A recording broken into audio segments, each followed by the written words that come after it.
안녕하세요. 콘스탄트 김의 티스와 함께 돈 버는 아카데미. 이번 시간에는요, 돈 버는 상속.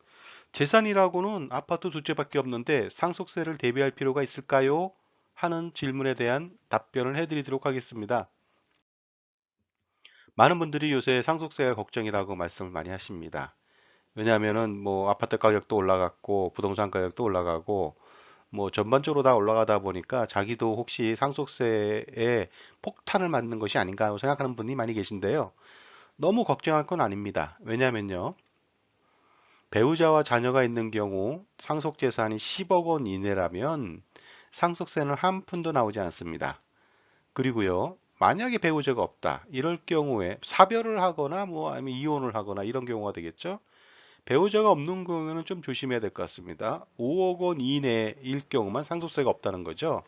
결국 뭐냐면 배우자와 자녀가 있는 경우 10억 원을 초과하는 뭐 조금 초과하는 건 큰 문제가 없는 것 같습니다만은 많이 초과한다. 그러면 상속세 걱정을 해야 되고요. 배우자가 없이 혼자 사시는 분이다. 그러면 5억 원을 조금 초과하는 건 괜찮지만은 많이 초과한다면 상속세를 걱정하고 준비해야 되는 것은 당연한 것 같습니다. 예를 한번 들어보겠습니다. 보유재산으로 아파트 두 채만 가지고 있습니다. 서울에 50세 남자고요. 배우자와 자녀 두 명이 있다고 가정해 보겠습니다. 하나 아파트는 시가가 12억 원 정도 되고요. 또 다른 아파트는 시가가 9억 원 정도 됩니다. 이런 분들이 꽤 있습니다. 자, 그런데 아파트 가격이 막 상승하고 있거든요. 자, 그랬을 때 상속 재산에 대한 상속세 걱정을 해야 될까요? 말아야 될까요? 이 남자의 상속세 추이를 좀 알아볼 필요가 있겠죠? 상속세 추이 한번 알아보도록 하겠습니다. 자, 현재 연령이 50세니까요. 90세까지 산다고 가정해 보면 무리가 없겠죠. 그래서 10년 뒤, 20년 뒤, 30년 뒤, 40년 뒤에 상속 재산이 늘어나는 거하고 상속세가 늘어나는 것을 판단해 보겠습니다. 일단 현재 볼까요? 현재 50세고 그 아파트는 실거래가를 위주로 합니다. 그러다 보니까 상속 재산을 21억 원으로 책정했습니다. 배우자가 있기 때문에 배우자 공제를 하거든요. 9억 원을 해줍니다. 왜 9억 원이냐? 상속재산 중에서 배우자의 법정 상속분이 7분의 3이거든요. 그러니까 9억 원까지 가능하다는 겁니다. 그 다음에 자녀가 있으니까 인적공제 합쳐서 5억 원을 빼주니까 과세표준은 7억 원밖에 안 나와서 산출세액, 상속세는 1억 5천밖에 나오지 않습니다. 현재 돌아가신다면 상속세에 대한 부담은 그리 크진 않아 보입니다. 그런데요, 자산 증가율을 4%로 가정해서 한번 10년 뒤를 볼까요? 10년 뒤 나이는 60세입니다. 재산은 31억 원으로 늘어났습니다. 배우자 공제도 늘어났겠죠. 13억 3천만 원입니다. 그래서 과세 표준이 12억 8천만 원.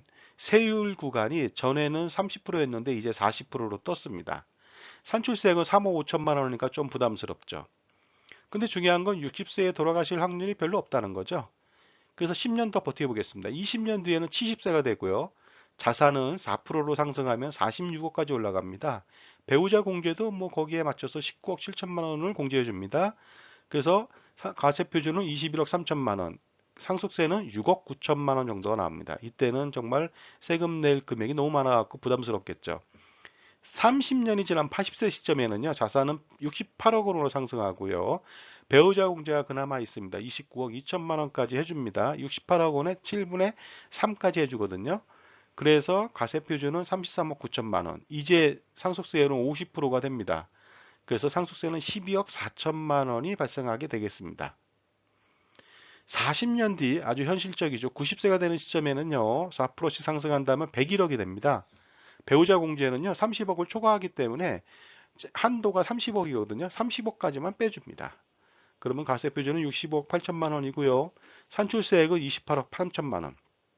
잘 보시면요. 자산은 21억에서 101억, 5배가 증가하는 동안에 상속세는 1.5억에서 28.3억 원까지 거의 얼마입니까? 음, 10배도 넘고요. 거의 20배에 육박하는 수준으로 올라간다는 거죠. 자산 증가율은 5배인데 상속세는 뭡니까? 20배로 늘어난다. 거의 4배 수준 이상으로 늘어난다고 보게 되는 것이죠. 현재 돌아가실 확률이 별로 없기 때문에 현재 산출세액은 중요하지 않습니다. 10년 뒤도 마찬가지고요.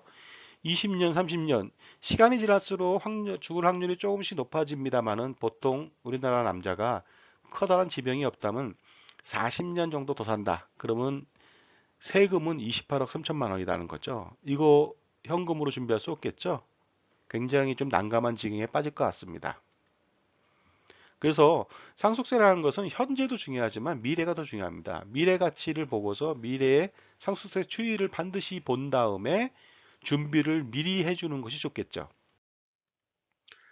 그런데요, 자산 증가가 서울 아파트가 뭐 엄청나게 뜨지 않습니까? 사실은 굉장히 좀 보수적으로 잡았거든요. 4%라고. 6%로 한번 해볼까요? 사실 제가 생각엔 6%도 상당히 보수적이라고 볼 수 있는데요. 그랬을 때 상속세 추이를 한번 보도록 하겠습니다.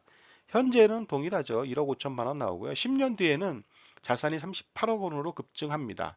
세금은 5억 원이 되고요. 20년 뒤에는 12억 1천만 원까지 산출세액이 나오니까 굉장히 부담스럽습니다. 30년 뒤에는 자산 가치는 121억, 상속세는 38억 2천만 원이 되겠습니다. 엄청나죠? 40년 뒤에는요, 자산 가치가 216억이 됩니다. 그 다음에 상속세는 85억 9천만 원. 85억 9천만 원 낼 수 있을까요? 준비할 수 있을까요? 준비할 수 없다고 봅니다. 그래서 뭔가 전력이 좀 필요하다는 것을 여기서 보여준다고 보시면 되겠습니다. 그런데요, 이 배우자와 자녀가 있는 분은 그나마 다행이다는 거죠. 만약에 배우자가 없다, 사별하거나 이혼했다 이거죠. 이랬을 때 아파트 두 채만 가지고 있다. 21억 원입니다. 그랬을 때 상속세는 또 얼마나 나올까요? 이건 엄청나게 많이 나온다. 왜냐하면 배우자 공제를 최대 30억 원까지 해주거든요. 그걸 한 푼도 못 받으니까 당연히 엄청난 세금 폭탄에서 헤어날 수가 없을 것 같습니다. 보겠습니다. 현재는요, 현재는 배우자 공제를 못 받으니까 산출세액이요, 1억 5천이었는데 전에는 지금은 4억 8천만 원이 나왔습니다. 자산 증가의 4%로 봐서 10년 뒤에는요, 똑같이 이제 뭐 전화가 똑같겠죠. 그 상속재산이 동일하게 올라가는데 10년 뒤에는 무려 상속세는 8억 8천만 원, 20년 뒤에는 15억 9천만 원, 30년 뒤에는 27억 원, 40년 뒤에는 어마어마합니다. 43억 3천만 원. 이 돈 전혀 준비할 수 없을 거로 판단합니다.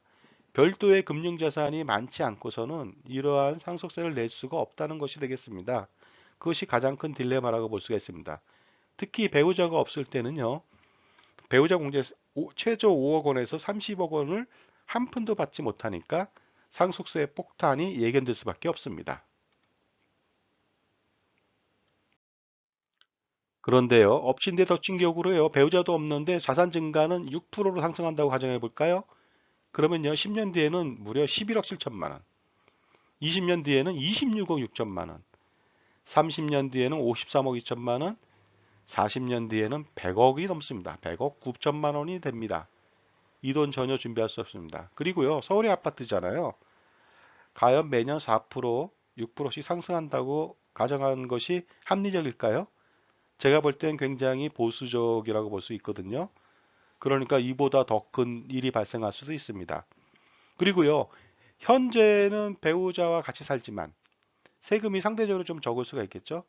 그러나 피치 못하게 어떤 우연찮게 배우자 한 명이 사별을 한다. 그랬을 때는 고스란히 단독 배우자 혼자 있는 분은 이 100억까지 세금을 감당해야 된다는 것이 가장 큰 현실이 되고 있습니다. 그런데요, 이러한 상속 재산을 처음부터 절반으로 줄인다면 어떻게 될까요? 절반으로 줄이면 당연히 상속 재산의 상승폭은 엄청나게 둔화될 것으로 판단됩니다. 그러니까 미리 절반으로 줄이는 작업을 하신다면 상속세 걱정은 거의 많이 경감된다고 볼 수가 있습니다. 그리고요, 그 상속재산을 줄이지 않고 상속세를 미리 준비하는 방법도 있습니다. 제가 언급했던 크로스 플랜이 되겠죠. 그래서 크로스 플랜을 통해서 예를 들어서 뭐 종신보험으로 부부가 서로서로를 보장해주는 사망보험에 가입해 놓고 둘 중에 한 분이 돌아가시면은 먼저 돌아가신 분한테 그 보험금이 나올 경우 상속세로 대납한다. 이런 내용들의 상속세를 미리 준비한다면 어떻게 될까요? 그러면은 지금까지 겪을 것으로 판단되는 상속세의 지옥에서 벗어날 수가 있을 것 같습니다. 따라서 솔루션이라고 한다면요. 효과적인 사전증여 전략을 실행해야 됩니다.